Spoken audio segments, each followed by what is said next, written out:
karakteristik suatu sensor terhadap variabel masukan sering sangat terbatas sehingga diperlukan adanya suatu pengkondisian sinyal. Pengkondisian sinyal ini berkaitan dengan operasi-operasi yang dikenakan pada sinyal guna mengkonversi sinyal tersebut ke bentuk yang sesuai dengan yang diperlukan untuk interface dengan elemen-elemen lain dalam sistem instrumentasi. Efek pengkondisian sinyal pada sinyal masukan sering dinyatakan dalam bentuk fungsi alih. Saya Santi Febri Arianti, teman diskusi kalian di mata kuliah sistem instrumentasi ini. Jangan lupa subscribe dan like channel saya ya. Pengkondisian sinyal dapat dikelompokkan dalam beberapa jenis. Kita bahas satu persatu.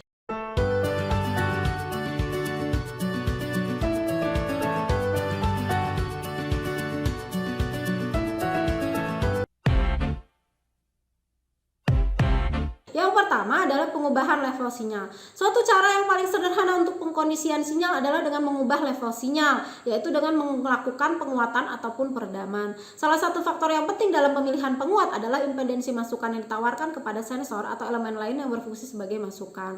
Dalam beberapa kasus, misalnya akselerometer dan detektor optik, tanggapan frekuensi penguat juga merupakan suatu hal yang sangat penting.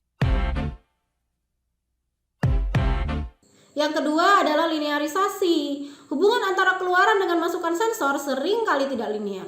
Oleh karena itu diperlukan suatu rangkaian untuk linearisasi sinyal tersebut seperti yang diperlihatkan pada gambar berikut. Tujuan linearisasi adalah untuk mendapatkan keluaran yang berubah secara linear terhadap variabel masukan meskipun keluaran sensornya tidak linear. Rangkaian linearisasi ini sulit dirancang dan biasanya bekerja hanya dalam batas yang sempit. Cara linearisasi yang lebih modern adalah secara perangkat lunak, yaitu dengan membolehkan sinyal tak linear sebagai masukan ke komputer dan selanjutnya melakukan linearisasi dengan menggunakan perangkat cerdas. Yang ketiga, konversi. Pengkondisian sinyal dalam hal ini digunakan untuk mengkonversi suatu jenis perubahan listrik ke jenis perubahan listrik yang lain.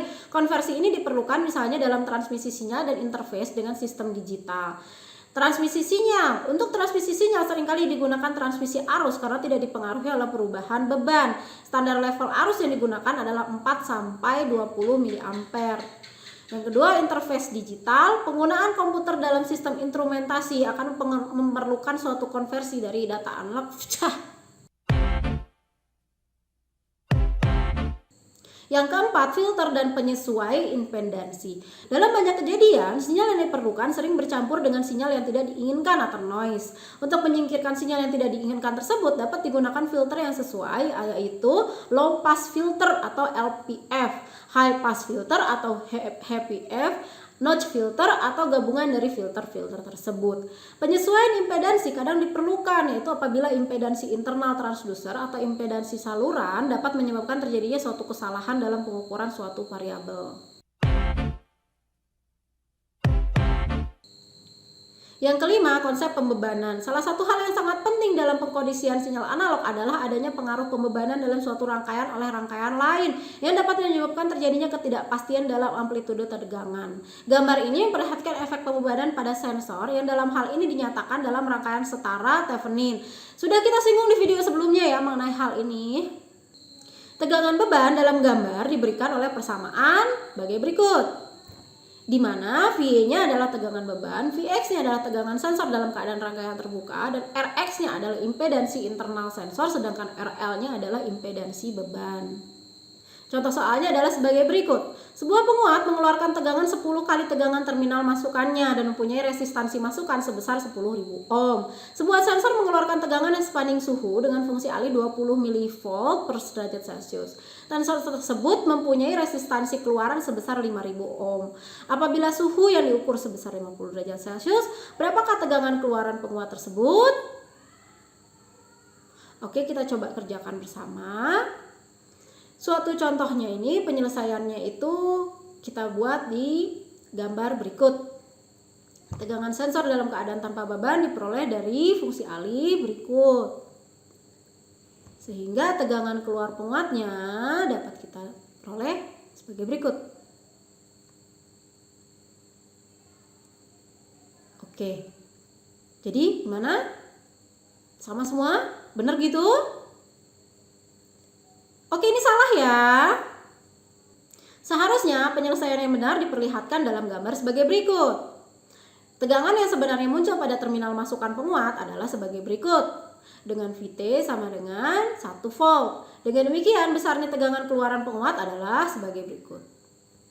Rangkaian pembagi tegangan. Rangkaian pembagi tegangan digunakan untuk mengkonversi perubahan resistansi menjadi perubahan tegangan. Di gambar diperlihatkan sebuah rangkaian pembagi tegangan sederhana. Tegangan pada keluaran yang diberikan oleh sebagai berikut. Di mana di situ adalah Vs sama dengan tegangan 1, R1, R2 adalah resistansi pembagi tegangan. Baik R1 maupun R2 dapat berupa sensor yang resistansinya berubah terhadap variabel yang diukur.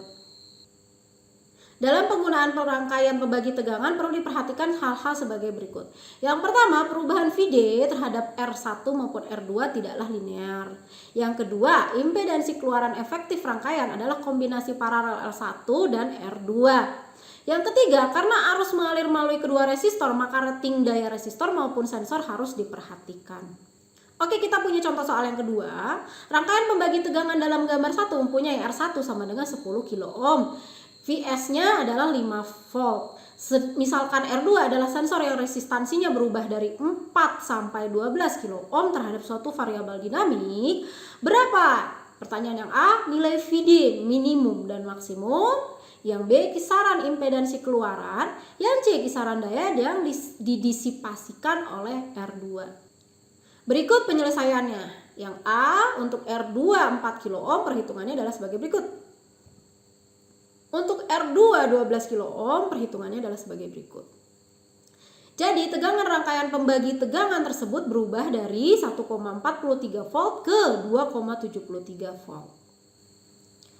Untuk penyelesaian yang B, kisaran impedansi keluaran diperoleh dari kombinasi paralel R1 dan R2 untuk nilai minimum dan maksimum R2 yaitu berkisar dari 2,86 kilo ohm ke 5,45 kilo ohm. Sedangkan untuk penyelesaian yang C, daya yang didisipasi oleh sensor dapat diperoleh dengan V adalah tegangan lintas R2, jadi daya yang didisipasikan berkisar antara 0,51 dan 0,62 mW.